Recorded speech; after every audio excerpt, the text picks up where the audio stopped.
Class 10th chapter 2 अम्ल, क्षारक एवं लवण।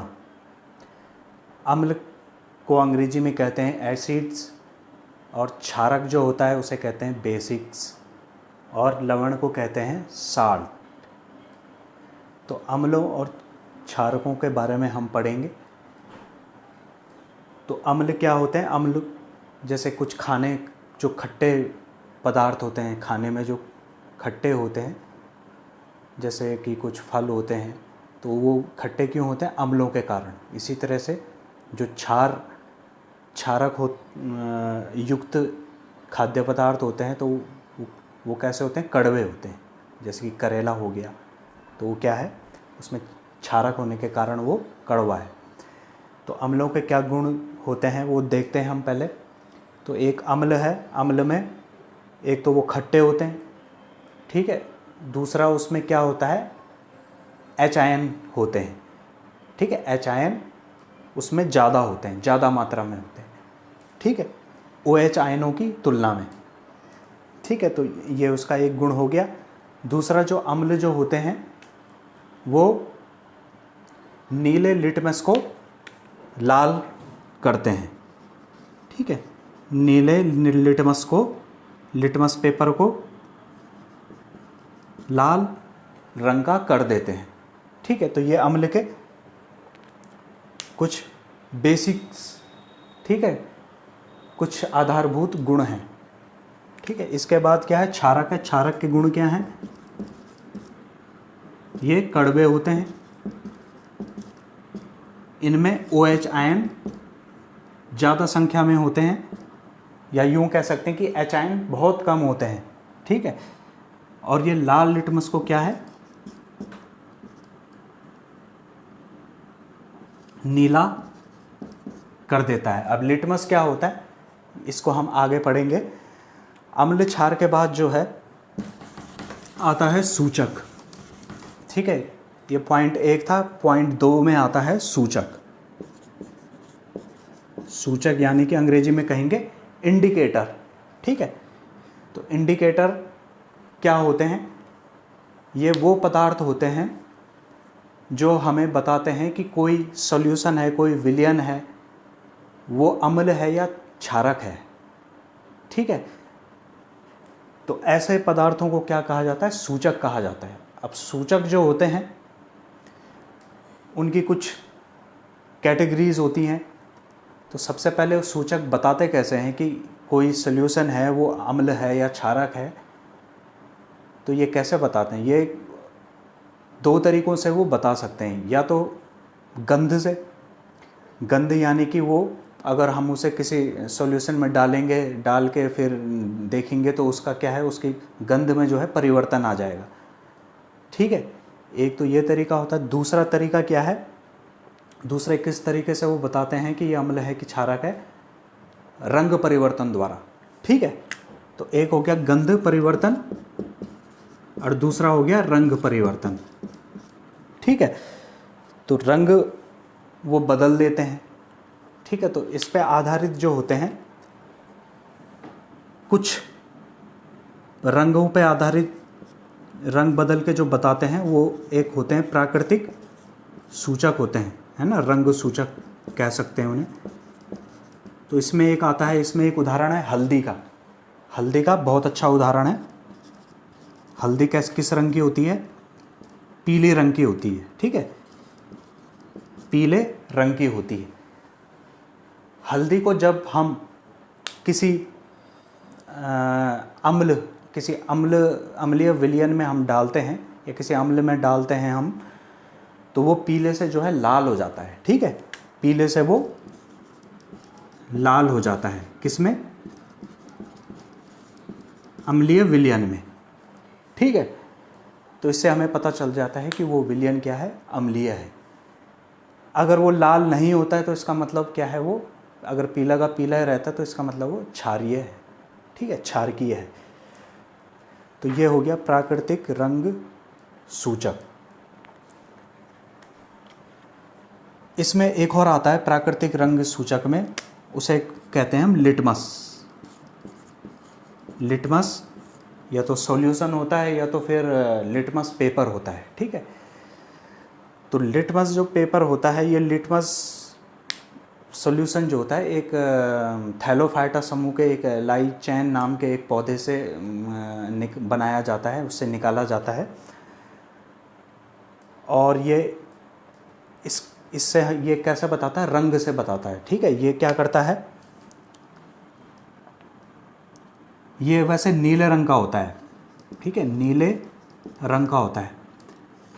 अगर नीले से लाल में ये बदलता है, ठीक है, लिटमस है, जैसे हमने किसी सॉल्यूशन में डाला, नीले रंग का लिटमस है, स्ट्रिप है लिटमस पेपर की, उसको हम जैसे सॉल्यूशन में डालते हैं किसी अम्लीय, तो वो नीले से क्या हो जाता है, लाल हो जाता है, ठीक है, अम्लीय में, ठीक है। और अगर हम अब वो क्योंकि लाल हो गया, अब उस लाल लिटमस को अगर हम निकाल के किसी क्षारीय सॉल्यूशन में डाल दें तो उसका रंग तब क्या हो जाता है, बदल के फिर दोबारा वापस से नीला हो जाता है, ठीक है।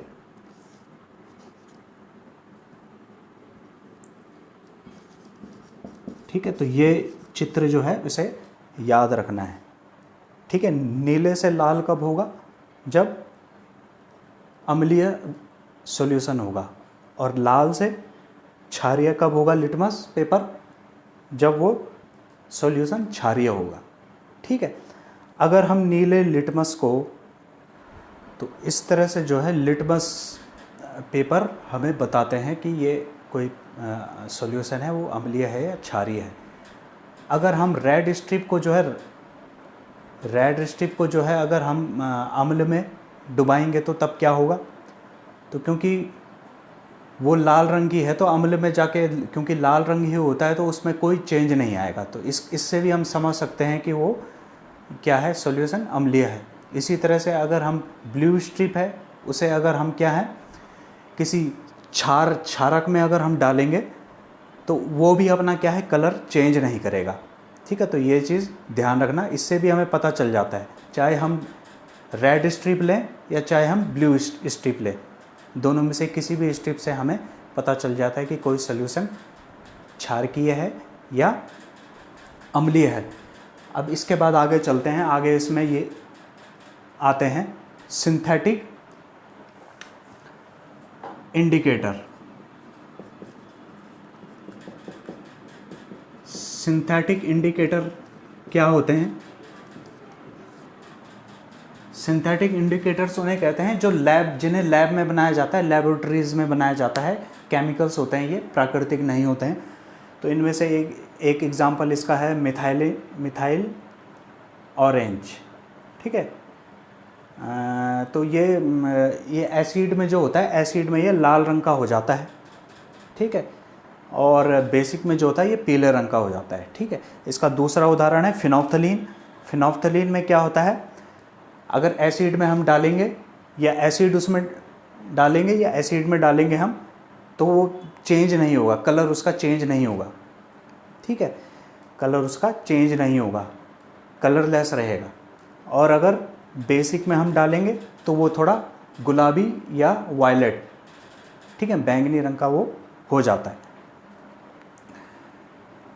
अब इसके बाद आता है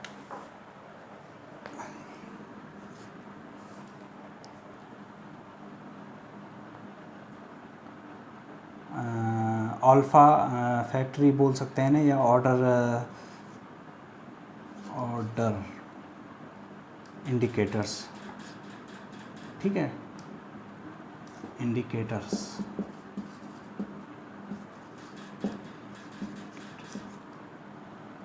जो क्या है, हमें गंध से बताते हैं, ऑर्डर यानी कि गंध, स्मेल भी बोल सकते हैं। तो वनीला एसेंस ये उदाहरण है। ये क्या होता है, ऑर्किड कुछ प्लांट्स होते हैं, फ्लावरिंग प्लांट्स होते हैं, उनसे उनका क्या है, सत निकाला जाता है, जूस निकाला जाता है, या आसवन विधि द्वारा इनका जो लिक्विड फॉर्म में इसे प्राप्त किया जाता है उसे ही एसेंस कहते हैं, वनीला एसेंस कहते हैं। आइसक्रीम में इसका यूज़ किया जाता है। तो ये भी क्या है, एक इंडिकेटर है, ठीक है। ये क्या करता है, एसिड में जब हम डालते हैं तो एसिड में डालने पर ये इसकी जो स्मेल होती है थोड़ी बढ़ जाती है, बेस में डालने पर थोड़ी घट जाती है। इसी तरह से दूसरा एग्जाम्पल इसका है क्लोव ऑयल। क्लोव यानी कि लौंग का तेल होता है, ये भी एक इंडिकेटर है, ठीक है। तो ये क्या करता है, किसी एसिड में डालते हैं तो इसकी जो गंध होती है वो बढ़ जाती है और क्षारक में डालने पे घट जाती है, ठीक है। तो इस तरह से ये होते हैं इंडिकेटर्स। अब इंडिकेटर्स के बाद हम अगला पॉइंट इसमें, अगर लिटमस पेपर को किसी उदासीन विलयन में हम डालते हैं तो उस पर कोई भी फ़र्क नहीं पड़ता है, चाहे वो नीला हो या वो लाल हो। अगर हम उसे उदासीन विलयन में डालेंगे तो उसके रंग में कोई परिवर्तन नहीं होता है। इसी तरह से एक प्राकृतिक सूचक और होता है जो रंग से हम परिवर्तन से हमें बताता है, एक है प्याज, ठीक है। प्याज जो होता है ऑनियन, तो अगर इसे हम क्या है किसी अम्ल में डालें तो ये इसकी जो गंध होती है, जो एंथोसाइनिन एक यौगिक होता है, उसके कारण इसमें जो गंध होती है तो वो किसी अम्ल में डालने पर वो बदलती नहीं, ठीक है, वैसे की वैसी रहती है। लेकिन किसी क्षारक में जब हम डालते हैं तो ये क्या होता है, उसमें इसकी जो गंध हो जाती है वो बदल जाती है, ठीक है। मतलब ये अपनी गंध खो देता है। तो इससे हमें पता चल जाता है कि वो विलयन क्या है, क्षार है, ठीक है। अब इसमें जो है आगे आता है अम्ल एवं क्षारकों के रासायनिक गुण, ठीक है। तो अम्ल और क्षारकों के रासायनिक गुण क्या होते हैं कि अम्ल और क्षारक जो होते हैं किस किस तरह से क्रिया करते हैं। उससे पहले एक चीज़ और मैं इसमें बताता हूँ। एक क्षारक होता है, एक क्षार होता है, दोनों में थोड़ा फ़र्क होता है। क्षारक जो होता है, क्षारक तो क्षारक है होता है, लेकिन क्षार क्या होता है, क्षार जो होता है ये एक तरह का क्षारक होता है। कुछ क्षार जो होते हैं वो जल में क्या होते हैं, घुलनशील होते हैं, ठीक है। तो कुछ क्षारक जो होते हैं वो जल में घुलनशील होते हैं। तो ऐसे जो घुलनशील क्षारक होते हैं उन्हें हम क्षार कह देते हैं, ठीक है। इन्हें हम एल्कली भी बोलते हैं, अंग्रेजी में एल्कली। और क्षारक जो होता है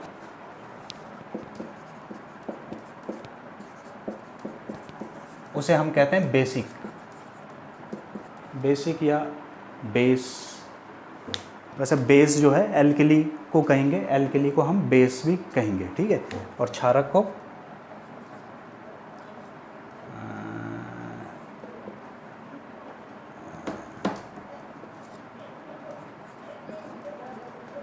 को बेसिक। तो इस तरह से ये दो होते हैं, ज़्यादा कुछ डिफरेंस नहीं होता है इनमें। और अब इसमें आगे चलते हैं अम्ल एवं क्षारकों के रासायनिक गुण।